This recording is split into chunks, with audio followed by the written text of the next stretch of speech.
ਵਾਹਿਗੁਰੂ ਜੀ ਕਾ ਖਾਲਸਾ, ਵਾਹਿਗੁਰੂ ਜੀ ਕੀ ਫਤਿਹ। ਇੱਕ ਬਾਣੀ ਚੈਨਲ ਵੇਖਣ ਵਾਲੇ ਸਾਰੇ ਦਰਸ਼ਕਾਂ ਦਾ ਮੈਂ ਰਮਨਦੀਪ ਕੌਰ ਨੀਗਾ ਸਵਾਗਤ ਕਰਦੀ ਹਾਂ। ਤੇ ਦਰਸ਼ਕੋ, ਅੱਜ ਇੱਕ ਬਹੁਤ ਹੀ ਜ਼ਰੂਰੀ ਗੱਲ ਤੁਹਾਡੇ ਨਾਲ ਸਾਂਝੀ ਕਰਨ ਜਾ ਰਹੀ ਹਾਂ। ਇੱਕ ਬਹੁਤ ਹੀ ਅਹਿਮ ਜਾਣਕਾਰੀ ਹੈ। ਤੁਸੀਂ ਮੇਰੇ ਨਾਲ ਵੇਖ ਸਕਦੇ ਹੋ, ਮੇਰੇ ਨਾਲ ਸੱਜੇ ਪਾਸੇ ਫਰੇਮ ਦੇ ਵਿੱਚ ਸੁਖਦੇਵ ਸਿੰਘ ਜੀ ਨੇ, ਜਿਹੜੇ ਸੋਸ਼ਲ ਐਕਟਿਵਿਸਟ ਨੇ। ਚਾਹੇ ਕੋਵਿਡ ਦੀ ਗੱਲ ਕੀਤੀ ਜਾਵੇ, ਕੋਵਿਡ ਤੋਂ ਪਹਿਲਾਂ ਤੇ ਹੁਣ ਤੱਕ ਇਹ ਸਮਾਜ ਦੇ ਵਿੱਚ ਸਮਾਜਿਕ ਕਾਰਕੁਨ ਦੇ ਵਜੋਂ ਆਪਣੀ ਬਹੁਤ ਸਾਰੀਆਂ ਜਿਹੜੀਆਂ ਸੇਵਾਵਾਂ ਨਿਭਾ ਰਹੇ ਨੇ। ਸਭ ਤੋਂ ਪਹਿਲਾਂ ਤਾਂ ਮੈਂ ਇਹਨਾਂ ਦਾ ਬਹੁਤ-ਬਹੁਤ ਸਵਾਗਤ ਕਰਦੀ ਹਾਂ। ਵੀਰ ਜੀ, ਬਹੁਤ-ਬਹੁਤ ਸਵਾਗਤ ਹੈ ਤੁਹਾਡਾ ਬਾਣੀ ਚੈਨਲ ਦੇ ਉੱਤੇ। ਵਾਹਿਗੁਰੂ ਜੀ ਕਾ ਖਾਲਸਾ, ਵਾਹਿਗੁਰੂ ਜੀ ਕੀ ਫਤਿਹ। ਵਾਹਿਗੁਰੂ ਜੀ ਕੀ ਫਤਿਹ। ਤਾਂ ਵੀਰ ਜੀ, ਅੱਜ ਕੱਲ ਰਾਤ ਨੂੰ ਇੱਕ ਉਹ ਘਟਨਾ ਵਾਪਰੀ ਹੈ ਜਿਹਦੇ ਤੇ ਸ਼ਾਇਦ ਯਕੀਨ ਕਰਨਾ ਔਖਾ ਹੋਵੇਗਾ ਕਿ ਇੱਕ ਸਮਾਜਿਕ ਕਾਰਕੁਨ ਦੀ ਕਿਸੇ ਦੇ ਨਾਲ ਕੀ ਲਾਗਤਬਾਜ਼ੀ ਹੋ ਸਕਦੀ ਹੈ, ਜਾਂ ਕਿਸੇ ਨੂੰ ਇੱਕ ਸਮਾਜਿਕ ਕਾਰਕੁਨ ਤੋਂ ਕੀ ਕਹਿ ਸਕਦੇ ਆ, ਕੋਈ ਕਿਸੇ ਨੂੰ ਕੋਈ ਦੁੱਖ ਹੋਵੇਗਾ ਜਾਂ ਕੋਈ ਸ਼ਿਕਾਇਤ ਹੋਵੇਗੀ, ਜਿਹਦੇ ਕਰਕੇ ਕੱਲ ਰਾਤ ਨੂੰ ਤੁਹਾਡੇ ਉੱਤੇ ਇੱਕ ਹਮਲਾ ਹੋਇਆ। ਮੈਂ ਚਾਹਾਂਗੀ ਕਿ ਪਹਿਲਾਂ ਤੁਸੀਂ ਉਸ ਹਮਲੇ ਦੇ ਸੰਬੰਧੀ ਜਾਣਕਾਰੀ ਸਾਂਝੀ ਕਰ ਦਿਓ ਕਿ ਕਿੰਨੇ ਵਜੇ ਇਹ ਹਮਲਾ ਹੋਇਆ ਤੇ ਕੀ ਕਾਰਨ ਰਹੇ ਹੋਣਗੇ। ਦੇਖੋ ਜੀ, ਕੱਲ ਰਾਤੀ ਕੋਈ 11:30 ਪੌਣੇ 12 ਵਜੇ ਨਾਲ ਗੇਟ ਤੇ ਕਾਫੀ ਫੈਕਟਰੀ ਦੇ ਸਾਡੇ ਗੇਟ ਤੇ ਉਧਮਪੁਰ ਵਿੱਚ ਜਿੱਥੇ ਮੈਂ ਕੰਮ ਕਰਦਾ ਬਾਹਰ ਕਾਫੀ ਜ਼ੋਰ ਨਾਲ ਹੋ ਹੱਲਾ ਹੋਣ ਲੱਗਿਆ। ਤੇ ਅਸੀਂ ਸੋਚਿਆ ਕੋਈ ਇਸ ਤਰ੍ਹਾਂ ਕੋਈ ਸ਼ਰਾਬੀ ਤੱਤਵ ਆਏ ਹੋਣਗੇ, ਜਾ ਰਹੇ ਹੋਣਗੇ। ਤੇ ਦੇਖਿਆ 10-15 ਮਿੰਟ ਤੱਕ ਲੋਕਾਂ ਨੇ ਅੰਦਰੋਂ ਪੱਥਰ ਮਾਰਨਾ ਸਟਾਰਟ ਕਰਤੇ, ਬਾਹਰ ਨਿਕਲੋ, ਬਾਹਰ ਨਿਕਲੋ, ਸਰਦਾਰ ਜੀ ਨੂੰ ਬਾਹਰ ਕੱਢੋ। ਤੇ ਉਸ ਤੋਂ ਬਾਅਦ ਹਾਕੀ, ਉਹਨਾਂ ਦੇ ਹੱਥੇ ਹਾਕੀ ਸਨ, ਕਿਸੇ ਕੋਲ ਡੰਡੇ ਸਨ, ਸੋਟੀਆਂ ਸਨ। ਕਾਫੀ 10-15 ਮਿੰਟ ਹੁੜਦੰਗ ਮਚਾਉਂਦੇ ਰਹੇ, ਗੇਟ ਤੋੜਨ ਦੀ ਕੋਸ਼ਿਸ਼ ਕਰਦੇ ਰਹੇ ਤੇ ਗੇਟ ਤੋਂ ਅੰਦਰ ਆਉਣ ਦੀ ਕੋਸ਼ਿਸ਼ ਕਰਨ ਲੱਗੇ।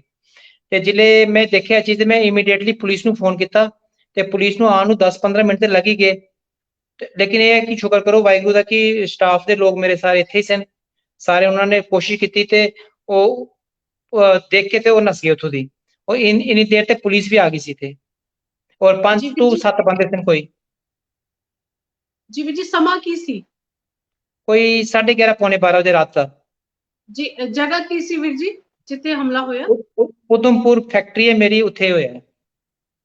ਵੀਰ ਜੀ, ਤੁਹਾਨੂੰ ਐਸਾ ਕਿਉਂ ਲੱਗਦਾ ਕਿ ਕਿਸ ਕਾਰਨਾਂ ਦੇ ਕਰਕੇ ਹਮਲਾ ਹੋਇਆ ਹੋਣਾ? ਕੀ ਕਾਰਨ ਰਹੇ ਹੋਣੇ ਇਹਦੇ ਪਿੱਛੇ? ਕਿਉਂਕਿ ਇੱਕ ਸਮਾਜਿਕ ਕਾਰਕੁਨ ਦੀ ਕਿਸੇ ਦੇ ਨਾਲ ਕੀ ਦੁਸ਼ਮਣ?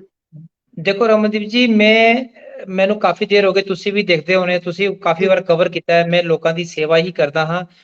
ਮੇਰੀ ਨਿੱਜੀ ਮੇਰੀ ਕਿਸੇ ਨਾਲ ਕੋਈ ਦੁਸ਼ਮਣੀ ਵੀ ਨਹੀਂ ਹੈ। ਮੈਂ ਤੁਹਾਨੂੰ ਇੱਕ ਵਾਕਿਆ ਯਾਦ ਦਿਲਾਦਾ। ਅੱਜ ਤੋਂ ਕੋਈ ਸਾਲ ਪਹਿਲੇ ਮੇਰੇ ਛੋਟਾ ਬ੍ਰਦਰ ਜਿਹੜਾ ਸਰਪੰਚ ਹੈ, ਉਹ ਵੀ ਮੇਰੀ ਤਰ੍ਹਾਂ ਹੀ ਲੋਕਾਂ ਦੀ ਸੇਵਾ ਕਰਦਾ, ਸਭ ਕੁਝ ਕਰਦਾ। ਉਹਦੇ ਉੱਪਰ ਵੀ ਇੱਕ ਵਾਰ ਜਾਨਲੇਵਾ ਹਮਲਾ ਹੋਇਆ ਸੀ, ਉਹਦਾ ਜੀ ਹੱਥ ਤੋੜਿਆ ਗਿਆ ਸੀ ਉਹਦਾ। ਉਹ ਵੀ ਬੜਾ ਵੱਡਾ ਇੱਕ ਇੰਸੀਡੈਂਟ ਸਾਡੇ ਨਾਲ ਹੋਇਆ ਸੀ। ਮੇਰੇ ਉੱਪਰ ਇਹ ਦੂਜੀ ਵਾਰ ਕੋਈ 6-7 ਮਹੀਨੇ ਬਾਅਦ ਇੱਕ ਦੁਬਾਰਾ ਅਟੈਕ ਹੋਇਆ ਹੈ, ਇੱਕ ਕਿਸਮ ਦਾ ਜਾਨਲੇਵਾ। ਹੁਣ ਸਮਝ ਨਹੀਂ ਆਉਂਦੀ ਕਿਸ ਕਾਰਨ ਵਸ਼ ਹੈ। ਇੱਕ ਤੇ ਮੈਂ ਲੋਕਾਂ ਦੀ ਸੇਵਾ ਕਰਦਾ, ਦੂਸਰਾ ਮੈਂ ਡਰੱਗਸ ਦੇ ਉੱਪਰ ਬਹੁਤ ਜ਼ਿਆਦਾ ਮੈਂ ਮੁਹਿੰਮ ਛੇੜੀ ਦੀ ਹੈ। ਡਰੱਗਸ ਲੋਕ ਨਾ ਲੈਣ, ਉਹਦੇ ਵਾਸਤੇ ਬਹੁਤ ਜ਼ਿਆਦਾ ਮੁਹਿੰਮ ਛੇੜੀ ਦੀ ਹੈ। ਜਗ੍ਹਾ ਜਗ੍ਹਾ ਜਾਂਦਾ, ਲੋਕਾਂ ਨੂੰ ਅਵੇਅਰ ਕਰਦਾ ਕਿ ਡਰੱਗਸ ਤੇ ਨਸ਼ੇ ਤੋਂ ਦੂਰ ਰਹੋ। ਤੇ ਦੇਖੋ, ਮੇਰਾ ਨਿੱਜੀ ਤੇ ਕਿਸੇ ਨਾਲ ਐ ਨਹੀਂ ਹੈ ਵੈਰ। ਹੋ ਸਕਦਾ ਹੈ ਮੇਰੇ ਕੰਮਕਾਜ ਨੂੰ ਦੇਖਦੇ ਹੋਏ ਜਾਂ ਮੇਰੇ ਕਿਸੇ ਡਰੱਗਸ ਦੇ ਉੱਪਰ ਮੈਂ ਕੋਈ ਕੰਮ ਕਰਦਾ, ਜਾਂ ਮੇਰਾ ਛੋਟਾ ਬ੍ਰਦਰ ਹੈ, ਉਹਦਾ ਕੱਦ ਵੀ ਬਹੁਤ ਵੱਡਾ ਹੋ ਗਿਆ ਹੈ ਅੱਜ ਦੀ ਡੇਟ ਤੇ ਐਜ ਅ ਸਰਪੰਚ। ਕਿਉਂਕਿ ਕੱਦ ਸਾਡਾ ਕਿਸੇ ਪੈਸੇ ਨਾਲ ਨਹੀਂ ਵਧੇਦਾ ਜਾਂ ਕਿਸੇ ਚੀਜ਼ ਨਾਲ ਨਹੀਂ ਵਧੇਦਾ, ਸਾਡੇ ਕੰਮ ਨਾਲ, ਸਾਡੇ ਜਿਹੜੀ ਅਸੀਂ ਲੋਕਾਂ ਦੀ ਸੇਵਾ ਕਰਦੇ ਉਹਦੇ ਨਾਲ ਸਾਡਾ ਜੀ ਉਹਦਾ ਵਧਿਆ ਹੈ। ਉਹ ਦੇਖ ਕੇ ਕਿਸੇ ਨੂੰ ਤਕਲੀਫ ਹੁੰਦੀ ਹੋਏਗੀ। ਔਰ ਅਸੀਂ ਇੱਕ ਖਾਸ ਸਿਆਸੀ ਪਾਰਟੀ ਦੇ ਖਿਲਾਫ ਬੋਲਦੇ ਹਾਂ, ਜਿਨ੍ਹਾਂ ਨੇ ਸਾਨੂੰ ਬੜਾ ਸਾਡੇ ਲੋਕਾਂ ਉੱਪਰ ਅਤਿਆਚਾਰ ਦੁੱਖ ਦਿੱਤੇ ਦਾ। ਤੇ ਹੋ ਸਕਦਾ ਉਹਨਾਂ ਤਰਫੋਂ ਵੀ ਕੁਝ ਹੋ ਸਕਦਾ ਹੈ। ਲੇਕਿਨ ਇਹ ਤੇ ਚਲੋ ਇਨਵੈਸਟੀਗੇਸ਼ਨ ਦਾ ਪਾਰਟ ਹੈ, ਪੁਲਿਸ ਆਪਣਾ ਪਾਰਟ ਪਲੇ ਕਰ ਰਹੀ ਹੈ। ਜੇ ਸੱਚਾਈ ਸਾਹਮਣੇ ਆਏਗੀ ਤਾਂ ਉਹ ਵੀ ਮੈਂ ਤੁਹਾਡੇ ਸਾਹਮਣੇ ਰੂਬਰੂ ਕਰਾਂਗਾ। ਵੀਰ ਜੀ, ਕੀ ਲੱਗਦਾ ਤੁਹਾਨੂੰ? ਕੁਝ ਲੱਗਦਾ ਕਿ ਕਿਹੜੇ ਲੋਕ ਹੋ ਸਕਦੇ ਨੇ? ਦੇਖੋ ਹੁਣ ਪਿਛਲੀ ਵਾਰ ਵੀ ਇਹ ਹੋਇਆ ਸੀ ਤੇ ਪਤਾ ਨਹੀਂ ਲੱਗਿਆ ਸੀ ਕੌਣ ਹੈ। ਇਹ ਆਂਦੇ ਨੇ, ਇਹ ਉਸ ਸਮੇਂ ਆਂਦੇ ਨੇ ਜਿਸ ਸਮੇਂ ਕੋਈ ਹੁੰਦਾ ਨਹੀਂ ਹੈ। ਯਾਨੀ ਦੇਖੋ ਨਾ, ਰਾਤੀ 11:30 ਪੌਣੇ 12 ਚ ਕੋਈ ਆਏ, ਕਿਸੇ ਪਰ ਅਟੈਕ ਕਰੇ, ਨਹੀਂ ਪਤਾ ਲੱਗਦਾ ਕੌਣ ਹੈ ਕੀ ਨਹੀਂ ਹੈ। ਕੋਸ਼ਿਸ਼ ਤੇ ਕੀਤੀ ਹੈ, ਲੇਕਿਨ ਚਲੋ ਵਾਹਿਗੁਰੂ ਦੀ ਮਿਹਰ ਹੈ, ਭਰਾਵਾਂ ਦਾ, ਸਾਰੇ ਲੋਕਾਂ ਦਾ ਮੇਰੇ ਉੱਪਰ ਬਲੇਸਿੰਗਸ ਹਨ। ਚਲੋ ਕੁਝ ਹੋਇਆ ਨਹੀਂ ਹੈ। ਕੁਝ ਪਹਿਲੇ ਵੀ ਇੱਕ ਵਾਰ ਹੋਇਆ ਸੀ ਤਾਂ ਵੀ ਕੁਝ ਨਹੀਂ ਹੋਇਆ, ਅੱਜ ਵੀ ਕੁਝ ਨਹੀਂ ਹੋਇਆ, ਅੱਗੇ ਵੀ ਕੁਝ ਨਹੀਂ ਹੋਏਗਾ। ਲੇਕਿਨ ਪਕੜੇ ਤੇ ਜਾਣਗੇ, ਖੈਰ ਪਤਾ ਤੇ ਲੱਗ ਹੀ ਜਾਏਗਾ ਕਿਸ ਕਾਰਨ ਵਸ਼ ਔਰ ਕੀ ਇਹਨਾਂ ਦੀ ਮਨਸ਼ਾ ਹੈ ਸਾਡੇ ਉੱਪਰ ਅਟੈਕ ਕਰਨ ਦੀ। ਵੀਰ ਜੀ, ਜਿਸ ਤਰ੍ਹਾਂ ਦੇ ਨਾਲ ਇਹ ਅਟੈਕ ਹੋਇਆ, ਕਿ ਪਹਿਲਾਂ ਵੀ ਤੁਹਾਨੂੰ ਕਿਤੇ ਮਹਿਸੂਸ ਹੋਇਆ ਕਿ ਰਾਹ ਜਾਂਦੇ ਹੋਏ ਜਾਂ ਆਪਣੀ ਫੈਕਟਰੀ ਦੇ ਵਿੱਚ ਕਿਤੇ ਤੁਹਾਨੂੰ ਐਸਾ ਮਹਿਸੂਸ ਹੋਇਆ ਕਿ ਕੁਝ ਹੋਣ ਵਾਲਾ ਹੈ ਇਹੋ ਜਿਹਾ? ਹਾਂ, ਇੱਕ ਵਾਰ ਮੈਂ ਕੋਈ 1.5-2 ਸਾਲ ਪਹਿਲੇ ਦੀ ਗੱਲ ਹੈ, ਮੈਂ ਕਾਰ ਲੈ ਕੇ ਜਾਇਆ ਕਰਦਾ ਸੀ ਤੇ ਮੈਨੂੰ ਕਈ ਲੋਕਾਂ ਨੇ ਘੇਰ ਲਿਆ ਸੀ। ਤੇ ਜੀ ਮੈਨੂੰ ਸਮਝ ਨਹੀਂ ਆਈ ਕੌਣ ਸੇ, ਮੈਂ ਉਹਨੂੰ ਜਾਣਦਾ ਹੀ ਨਹੀਂ ਸੀ ਕਿਸੇ ਨੂੰ। ਤੇ ਮੈਂ ਨਿਕਲ ਗਿਆ, ਚਲੋ ਕਿਸੇ ਕਾਰਨ ਮੈਂ ਨਿਕਲ ਗਿਆ।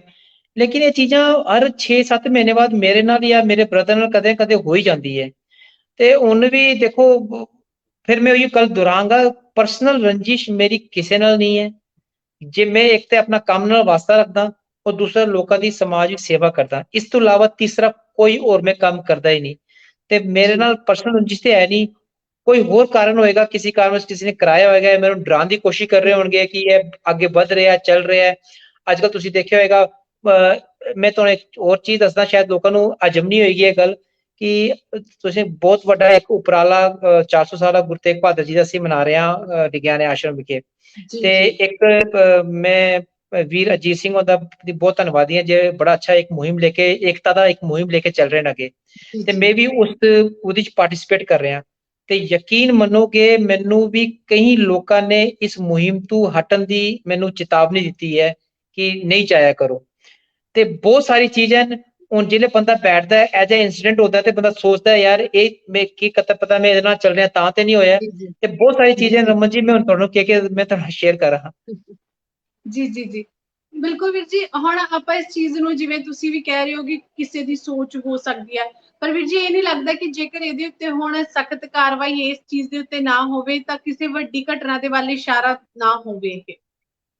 ਚਲੋ, ਮੈਂ ਜਿਹੜੇ ਮੇਰੀ ਇਹ ਇੰਸੀਡੈਂਟ ਹੋਈ ਤੇ ਮੈਨੂੰ ਪਰਵਿੰਦਰ ਸਿੰਘ ਹੈਪੀ ਹਨ, ਉਹਨਾਂ ਦਾ ਫੋਨ ਮੈਨੂੰ ਅਚਾਨਕ ਹੀ ਆ ਗਿਆ ਸੀ ਤੇ ਉਹਨਾਂ ਨੂੰ ਪਤਾ ਲੱਗਿਆ ਤੇ ਉਹਨਾਂ ਨੇ ਵੀ ਮੇਰੀ ਹੈਲਪ ਕੀਤੀ, ਪੁਲਿਸ ਨੂੰ ਫੋਨ ਕੀਤਾ। ਉਸ ਤੋਂ ਬਾਅਦ ਸਵੇਰੇ ਅਜਮੀਤ ਵੀਰ ਦਾ ਫੋਨ ਆਇਆ ਸੀ, ਉਹਨਾਂ ਨੇ ਵੀ ਮੈਨੂੰ ਪੁੱਛਿਆ ਕਿ ਕੋਈ ਗੱਲ ਹੈ, ਅਸੀਂ ਤੁਹਾਡੀ ਹੈਲਪ ਕਰਦੇ ਹਾਂ, ਕੋਈ ਜ਼ਰੂਰਤ ਹੈ ਤੇ ਅਸੀਂ ਆ ਜਾਂਦੇ ਹਾਂ। ਤੇ ਇਸ ਤਰ੍ਹਾਂ ਜੀ ਨਹੀਂ ਹਨ, ਜੀ ਆਪਣੇ ਜਿਹੜੇ ਸਿੱਖ ਕੌਮ ਦੇ ਜਿਹੜੇ ਐਨ ਪੰਥ ਦਰਦ ਰੱਖਣ ਵਾਲੇ ਲੋਕ ਹਨ, ਉਹਨਾਂ ਨੇ ਕੀਤਾ ਮੈਨੂੰ ਕਾਲ। ਲੇਕਿਨ ਮੈਂ ਇਹ ਚਾਹੁੰਦਾ ਕਿ ਚਲੋ ਇੰਸੀਡੈਂਟ ਦੇਖੋ, ਸਾਨੂੰ ਅੱਗੇ ਵਧਣ ਨੂੰ ਰੋਕਣ ਵਾਸਤੇ ਬਹੁਤ ਸਾਰੀ ਤਾਕਤਾਂ ਲੱਗੀ ਹੋਈਆਂ ਹਨ।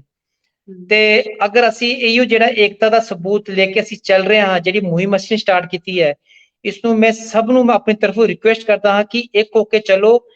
ਕੋਈ ਮਾਈ ਦਾ ਲਾਲ ਨਹੀਂ ਹੈ ਸਾਨੂੰ ਅੱਗੇ ਵਧਣ ਨੂੰ ਰੋਕ ਸਕੇਗਾ, ਤੇ ਅਗਰ ਅਸੀਂ ਇੱਕ ਹੋਵਾਂਗੇ ਤੇ ਹਰ ਚੀਜ਼ ਦਾ ਜਵਾਬ ਦੇ ਪਾਵਾਂਗੇ।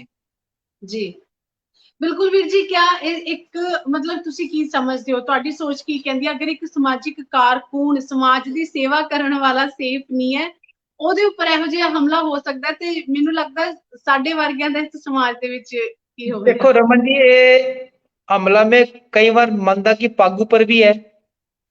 ਦੇਖੋ, ਤਰ੍ਹਾਂ ਤਰ੍ਹਾਂ ਦੇ ਸਾਜ਼ਿਸ਼ਾਂ ਰਚੀ ਜਾਂਦੀਆਂ ਹਨ। ਜਿਹੜੇ ਜੀ ਸਿੱਖ ਕੌਮ ਦੇ ਕੁਝ ਨੁਮਾਇੰਦੇ ਜਿਹੜੇ ਅੱਗੇ ਵਧਣ ਦੀ ਕੋਸ਼ਿਸ਼ ਕਰਦੇ ਨੇ, ਆਪਣੇ ਮਿਹਨਤ ਨਾਲ, ਆਪਣੇ ਕਰਮ ਨਾਲ ਉਹਨਾਂ ਨੂੰ ਰੋਕਣ ਦੀ ਕੋਸ਼ਿਸ਼ ਕੀਤੀ ਜਾਂਦੀ ਹੈ। ਤੇ ਉਹ, ਮੈਂ ਕਹਿੰਦਾ, ਕੁਝ ਵੀ ਕਰ ਲੋ, ਇਹ ਸੁਖਦੇਵ ਸਿੰਘ ਔਨ ਕੈਮਰਾ ਬੋਲਦਾ, ਡਰਦਾ ਕਿਸੇ ਕੋਲ ਨਹੀਂ ਹੈ, ਰੱਬ ਦੇ ਇਲਾਵਾ ਡਰਦਾ ਕਿਸੇ ਕੋਲ ਨਹੀਂ ਹੈ। ਔਰ ਜੋ ਸੱਚੇ ਭਾਵਨਾ ਲੈ ਕੇ, ਇੱਕ ਸੇਵਾ ਦਾ ਭਾਵ ਲੈ ਕੇ ਅਸੀਂ ਅੱਗੇ ਵਧ ਰਹੇ ਹਾਂ, ਉਹ ਵੀ ਮੈਂ ਹਮੇਸ਼ਾ ਕਰਦਾ ਰਹਾਂਗਾ। ਡਰੱਗਸ ਦੇ ਖਿਲਾਫ ਜਿਹੜੀ ਮੈਂ ਮੁਹਿੰਮ ਛੇੜੀ ਦੀ ਹੈ, ਉਹ ਵੀ ਮੇਰੀ ਚਲਦੀ ਰਹੇਗੀ। ਔਰ ਜੋ ਸਿੱਖ ਕੌਮ ਨੂੰ ਇੱਕ ਕਰਨ ਵਾਸਤੇ ਜੋ ਵੀ ਕੋਈ ਅੱਗੇ ਵਧੇਗਾ, ਉਸ ਦਾ ਹਮੇਸ਼ਾ ਸੁਖਦੇਵ ਸਿੰਘ ਸਪੋਰਟ ਕਰੇਗਾ। ਬਿਲਕੁਲ ਵੀਰ ਜੀ, ਜਿਸ ਤਰ੍ਹਾਂ ਦੇ ਨਾਲ ਤੁਸੀਂ ਬਹੁਤ ਵੱਡਾ ਵਧੀਆ ਤਰੀਕੇ ਦੇ ਨਾਲ ਹੌਸਲਾ ਰੱਖਿਆ ਹੋਇਆ ਹੈ, ਆਪਣੀ ਸੇਵਾ ਨੂੰ ਇਉਂ ਹੀ ਕਰਦੇ ਰਹੋ। ਔਰ ਜਲਦ ਹੀ ਅਸੀਂ ਅਰਦਾਸ ਕਰਦੇ ਹਾਂ, ਉਮੀਦ ਹੈ ਕਿ ਜਿਹੜੇ ਲੋਕ ਇਹੋ ਜਿਹੇ ਸ਼ਰਾਰਤੀ ਅਨਸਰ ਨੇ ਉਹ ਸਾਡੇ ਵਿਚਕਾਰ ਨੇ, ਉਹ ਜਲਦ ਤੋਂ ਜਲਦ ਜਿਹੜੇ ਫੜੇ ਜਾਣ, ਹਨਾ, ਕਾਨੂੰਨ ਦੇ ਹੱਥ ਦੇ ਵਿੱਚ ਹੋਣ। ਕਿਉਂਕਿ ਅੱਜ ਇੱਕ ਜਾਣੇ ਦੇ ਨਾਲ ਇਹੋ ਜਿਹੀ ਘਟਨਾ ਹੋਈ ਹੈ, ਕੱਲ ਨੂੰ ਜੇਕਰ ਇਹੋ ਜਿਹੇ ਲੋਕ ਹੱਥ ਵਿੱਚ ਨਹੀਂ ਆਉਂਦੇ ਤਾਂ ਉਹਨਾਂ ਦੇ ਹੌਸਲੇ ਵੱਧਦੇ ਨੇ ਕਿ ਸ਼ਾਇਦ ਸਾਡਾ ਪਤਾ ਨਹੀਂ ਲੱਗਦਾ, ਅਸੀਂ ਜੋ ਵੀ ਕਰਦੇ ਫਿਰਦੇ ਆ। ਤਾਂ ਪ੍ਰਸ਼ਾਸਨ ਕੋਲੋਂ ਵੀਰ ਜੀ ਕੀ ਮੰਗ ਕਰਦੇ ਹੋ ਤੁਸੀਂ? ਮੈਂ ਪ੍ਰਸ਼ਾਸਨ ਦਾ, ਇਸ ਲਈ ਮੈਨੂੰ ਪੋਜ਼ਿਟਿਵ ਰਿਜ਼ਲਟ ਆ ਰਿਹਾ ਉਹਨਾਂ ਦਾ। ਜੀ ਹੈਲਪ ਕੀਤੀ ਹੈ ਉਹਨੇ, ਥੋੜਾ ਇੰਟਰਵਿਊ ਕਰਨ ਤੋਂ ਜਸਟ 5 ਮਿੰਟ ਪਹਿਲੇ ਇਥੋਂ ਪੁਲਿਸ ਵਾਲੇ ਹੋ ਕੇ ਗਏ, ਮੇਰੇ ਕੋਲ ਬੋਲ ਕੇ ਗਏ ਕਿ ਅਸੀਂ ਜ਼ਰੂਰ ਪਕੜਾਂਗੇ।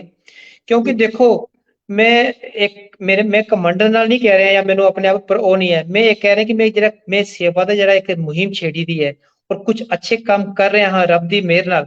ਤੇ ਬਿਲਕੁਲ ਸ਼ਾਇਦ ਉਸਦਾ ਹੀ ਸਦਕਾ ਹੈ ਕਿ ਐਡਮਿਨਿਸਟ੍ਰੇਸ਼ਨ ਨੂੰ ਲੱਗਦਾ ਕਿ ਸ਼ਾਇਦ ਇਹ ਕੁਝ ਹੈ ਨਾ, ਐਡਮਿਨਿਸਟ੍ਰੇਸ਼ਨ ਦੇ ਅੱਛੇ ਬੰਦੇ ਜਿਹੜੇ ਕਹਿੰਦੇ ਕਿ ਨਹੀਂ ਠੀਕ ਹੈ, ਚਲੋ ਮਦਦ ਕਰਨੀ ਚਾਹੀਦੀ ਹੈ। ਲੇਕਿਨ ਫਿਰ ਕਹਿਣਾ ਚਾਹਾਂਗਾ ਉਹਨਾਂ ਤਾਕਤਾਂ ਨੂੰ ਕਿ ਜਿਹੜੇ ਜਾਣ ਕੇ ਮੇਰੇ ਰਾਹ ਵਿੱਚ ਜਿਹੜੇ ਹਰਡਲਸ ਪੈਦਾ ਕਰਦੇ ਨੇ, ਕਿ ਕੁਝ ਨਹੀਂ ਕਰ ਪਾਓਗੇ। ਰੱਬ ਦੀ ਮਿਹਰ ਹੈ ਤੇ ਪੱਗ ਮੇਰੇ ਸਿਰ ਤੇ ਹੈ, ਮੈਨੂੰ ਕੁਝ ਨਹੀਂ ਕਰ ਪਾਓਗੇ ਤੁਸੀਂ ਲੋਕ। ਬਿਲਕੁਲ ਵੀਰ ਜੀ, ਸੇਵਾ ਭਾਵ ਇਉਂ ਹੀ ਰਹੇ ਔਰ ਇਉਂ ਹੀ ਤੁਹਾਡਾ ਹੌਸਲਾ ਵੀ ਰਹੇ, ਕਿਉਂਕਿ ਸੇਵਾ ਕਰਨ ਵਾਲੇ ਇਨਸਾਨ ਦੇ ਰਾਹ ਦੇ ਵਿੱਚ ਔਂਕੜਾਂ ਤਾਂ ਜ਼ਰੂਰ ਆਉਂਦੀਆਂ ਹੁੰਦੀਆਂ ਨੇ, ਪਰ ਵਾਹਿਗੁਰੂ ਪਰਮਾਤਮਾ ਦਾ ਸਾਥ ਨਾਲ ਹੈ। ਤੁਸੀਂ ਜ਼ਰੂਰ ਇਸ ਵਕਤ ਦੇ ਵਿੱਚੋਂ ਲੰਘ ਕੇ ਵੀ ਆਪਣੀ ਸੇਵਾ ਨੂੰ ਇਉਂ ਹੀ ਕਰਦੇ ਰਹੋਗੇ। ਬਹੁਤ ਬਹੁਤ ਧੰਨਵਾਦ ਹੈ ਵੀਰ ਜੀ। ਔਰ ਅਸੀਂ ਅਰਦਾਸ ਕਰਦੇ ਹਾਂ ਕਿ ਜਲਦ ਤੋਂ ਜਲਦ ਤੁਸੀਂ ਜਿਹੜਾ ਇਹ ਸਾਰਾ ਜਿਹੜਾ ਮਸਲਾ ਉਹ ਸੁਲਝ ਜਾਵੇ ਤੇ ਜਿਹੜੇ ਦੋਸ਼ੀ ਨੇ ਉਹ ਫੜੇ ਜਾਣ ਤੇ ਜਲਦ ਤੋਂ ਜਲਦ ਉਹਨਾਂ ਨੂੰ ਸਜ਼ਾ ਵੀ ਹੋਵੇ। ਬਹੁਤ ਬਹੁਤ ਧੰਨਵਾਦ ਵੀਰ ਜੀ ਤੁਹਾਡਾ ਸਾਰੀ ਜਾਣਕਾਰੀ ਸਾਂਝੀ ਕਰਨ ਦੇ ਲਈ। ਵਾਹਿਗੁਰੂ ਜੀ ਕਾ ਵਾਹਿਗੁਰੂ ਜੀ ਖਾਲਸਾ, ਕਾ ਖਾਲਸਾ, ਵਾਹਿਗੁਰੂ ਜੀ ਕੀ ਵਾਹਿਗੁਰੂ ਜੀ ਫਤਿਹ। ਕੀ ਫਤਿਹ।